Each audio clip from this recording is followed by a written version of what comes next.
it's Mike with TechPB.com, and got quite a few requests lately for a pump gun show. So we're going to do a pump gun show here.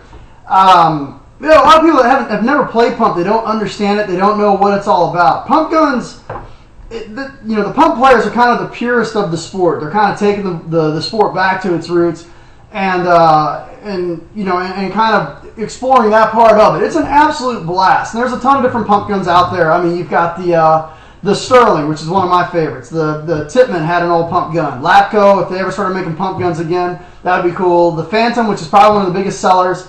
Autococker, my God, War Games products, get a clue. Okay, your Carnivore autococker, your Carnivore pump gun sells out before it's even in the stores. Okay, so start making more pump guns. Okay, your pump guns are selling a lot more than this other stuff you're cranking out. Go back to making pump guns. But even like the PGP, the ACI. I think they made the Hornet, which was a big seller, the PMI Tracer. So, I mean, there's quite a few different selections that are out there. Or you can do like what I like to do. I like to just build my own. This is an autococker. I believe it's a 2000 autococker. I bought it off eBay with some other, I don't know, garbage parts. I don't know what the hell else it came with that was in the box. But I think I ended up getting it for like $100. Went to PMP Industries, bought a pump kit for it.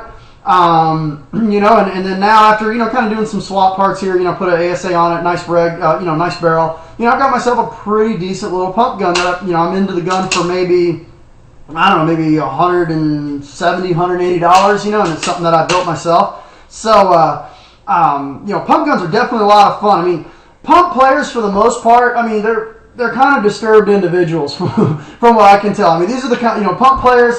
These are the kind of people that go hunting with a spear, okay?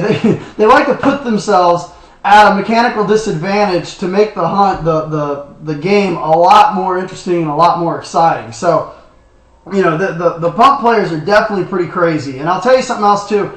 They've got two different types of pump class. They've got the open class, which basically it's, a pump, do whatever you want to with it. And then they have the stock class.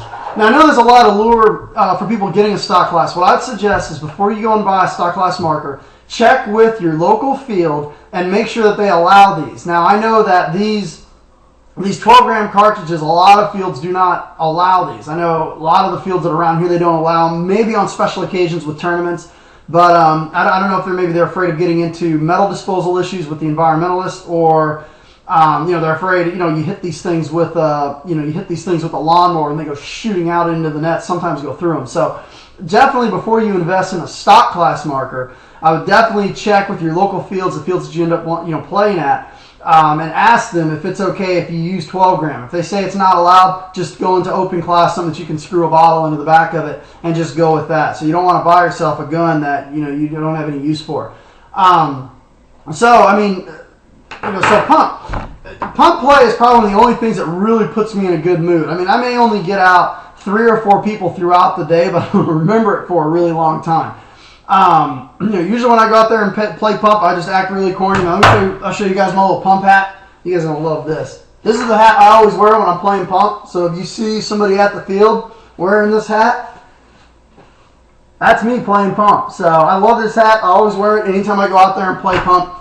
And what does it take to get into it? You can take a look at a couple different things. I mean, the Tracer's a phenomenal pump gun. You can usually get them on eBay for maybe anywhere between $80 to $100. They work great. If you want to kind of build your own, pick up an older autococker and a kit like PMP Industries. There's quite a few pump kits that are out there. But it's an absolute blast to go out there and play pump. And the funny thing is, a lot of people have these at their house. And if you go out there and play one time, you're going to get other people that are going to be like, yeah, I've got a pump gun at the house. And I have noticed that a lot of fields will give discounts to pump owners. So if you go out to your local field and ask them, hey, I have a pump gun, is there any sort of discount for pump players? A lot of times they'll say yes. So you guys that are on a budget, definitely look at going out there, taking your pump gun out there and playing. I mean, I think for a whole day of playing pump, I may shoot 500 rounds over the course of maybe 20, 25 games. So you don't really shoot a lot of paint using a pump gun. And it's definitely a lot of fun. But I'll tell you something that if you are going to have a pump gun, definitely have a sleeper in the car waiting, because you're always going to have some schmuck that's going to bonus ball you. And so I always, anytime I go out there and play pump, I always have a gun handy. you know, in the car, just waiting, just in case. I'll tell you a story. I was playing Orbital Paintball. I think it was about a year ago. Orbital Paintball is a great place for newer players. That's why I like going out there and playing pump. I'm not going to go out there with anything else just because, you know, most of the players that go out of Orbital are generally newer players. So I go out there and I'm playing with my pump gun. You know, I get clipped in the loader and I start walking out. Guy's got the nerve, he puts about 20 into my back. So I tell him, hey, you're just wasting paint. Stop bonus balling me. And so a couple other games go by, and sure enough, I'm out there again. He does it again. He puts about 20 into my back. I said, you got to be kidding me. So I tell the refs go over and warn him. Another game goes by, does the same thing again as I'm walking out. And I realize he's not just bonus balling me, he's bonus balling everybody. So, you know, probably one of these kids that just got this gun yesterday. So I wait. He has no idea that I've got a sleeper in the car. So I go into the car and I pick it out. And I asked the other people that were out there, and I said, is this going to be our last game? Like, yeah, it's going to be our last game. So, all right, cool. So sure enough, he comes out there. So right off break, I'm hiding in the back. And, hiding back center. I kind of look to see which side. He goes Doritos side, so I counter. I move up. He moves up. He kind of looks out and sees me, and he's probably thinking, oh, that guy's got a pump. I've got nothing to worry about. And so I wait. Sure enough, he looks inside. And before he even knew what hit him, fucking headshot!